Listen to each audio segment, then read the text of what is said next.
गुरुचरित्र अध्याय पहिला मराठी अर्थ।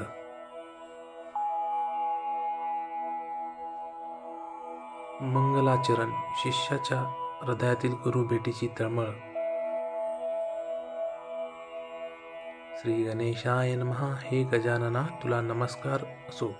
तू विश्वाचा प्रतिपालक आहेस। जे तुझी भक्ती करतात त्यांच्या कार्यात विघ्न येत नाही।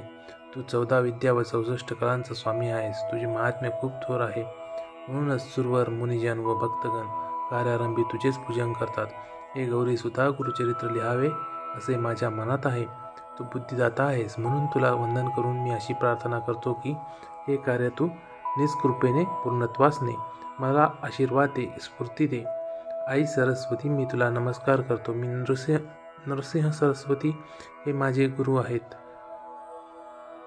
ज्यांच्या नावात तुझे नाव असल्यामुळे तू मला अत्यंत प्रिय आहेस। तू माझ्यावर प्रसन्न हो। या ग्रंथ कार्यासाठी मला मदत कर। सृष्टी उत्पन्न करणारा ब्रह्मदेव, विश्वपालक श्री विष्णू आणि संहाराने सृष्टीचे नियमन करणारा शंकर या त्रिवर्गास नमस्कार। सर्व देवांना नमस्कार। सिद्ध गंधर्व ऋषी, व्यासादी, श्रेष्ठ मुनी, वाल्मिकी आदी कवीश्वर यांना सर्वांना नमस्कार। तुम्ही माझ्यावर कृपादृष्टी ठेवून हे ग्रंथकार्य पूर्णत्वास न्या अशी विनम्र प्रार्थना करतो। माझ्या पित्यांस नमस्कार। आपस्तंभ शाखेचे कौंडिन्य गोत्रात जन्मलेले सायनदेव हे आमचे मूळ पुरुष। कापर पंजोबा साखरे हे त्यांचे आडनाव।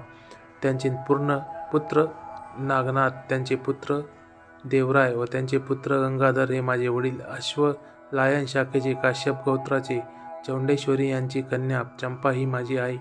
माझ्या वडिलांच्या नावापुढे सरस्वती हे नाव लावून मी मोठ्या आदराने सरस्वती गंगाधर असे नामधारण केले आहे। आमच्या कुळावर पूर्वीपासूनच श्री गुरूंची कृपा आहे। त्यांनीच मला श्री गुरुचरित्र लिहिण्याची आज्ञा केली आहे। श्री गुरूंच्या आशीर्वादाने हा ग्रंथ पूर्ण होईल अशी माझी श्रद्धा आहे। श्री गुरु नरसिंह सरस्वती म्हणजे दत्तात्रेयांचा अवतार। त्यांना आपले व आपल्या पुत्रपौत्रांचे कल्याण व्हावे असे वाटते। त्यांना हे गुरुचरित्र फलदायी होईल। ज्याच्या घरी हे गुरुचरित्र नित्यप्रेमाने श्रवण व पठण केले जाईल त्यांच्या घरी लक्ष्मी वास करेल। त्यांचे मनोरथ पूर्ण होईल, इष्टकार्य सिद्धी होईल, तेथे सुख समाधान नांदेल। दुःख, संकटे, चिंता, पीडा, व्याधी यांचे निवारण होईल। श्री गुरूंच्या वास्तव्याने पावन झालेल्या श्री क्षेत्र गाणगापुरात जाऊन श्री गुरूंची आराधना केल्याने इष्ट फलप्राप्ती त्वरित होते। गुरूंनी दिलेला नाम मंत्राचा जप करणारा एक साधक नामधारक अन्यग्रामी राहत असे। एके दिवशी त्याच्या मनात श्री गुरूंच्या दर्शनाची तीव्र इच्छा निर्माण झाली। तो गाणगापुराकडे वाटचाल करू लागला। तो श्री गुरूंना करुण वचनांनी एकसारखा आळवीत होता। गुरुदेव, मी आपला दास आहे। आपण माझी तळमळ जाणता। ज्यांच्या स्मरणाने समस्त दैन्याचे निरसन होते, त्या तुम्ही मला आज दर्शन दिले नाही तर तुमच्या महात्म्याला काय कमीपणा येईल। तुमच्या भेटीसाठी मी अत्यंत व्याकुळ झालो असताना तुम्ही माझ्यावर कृपा केली नाही तर मी कोठे जाऊ। वेद म्हणतात, गुरु हेच त्रयमूर्ती आहेत, भक्तांसाठी कृपा सिंधूच आहे। कलियुगात ते नरसिंह सरस्वती या नावाने विख्यात होतील, अगम्य लीला दाखवून लोकांचा उद्धार करतील। हे गुरु, या वेदवचनांना तू माझ्या बाबतीत खरे करून दाखव। तुझ्या ठायी तिन्ही देवांची गुण एकवटले आहेत। तू परम दयाळू आहेस, म्हणून माझी तुला विनंती आहे की मला भाव भक्ती माहीत नाही, माझे चित्तही स्थिर राहत नाही, तरीही मला वेगाने पाव। माझ्यासाठी माता, पिता, आप्त, बंधू, स्वकीय सर्व काही तूच आहेस।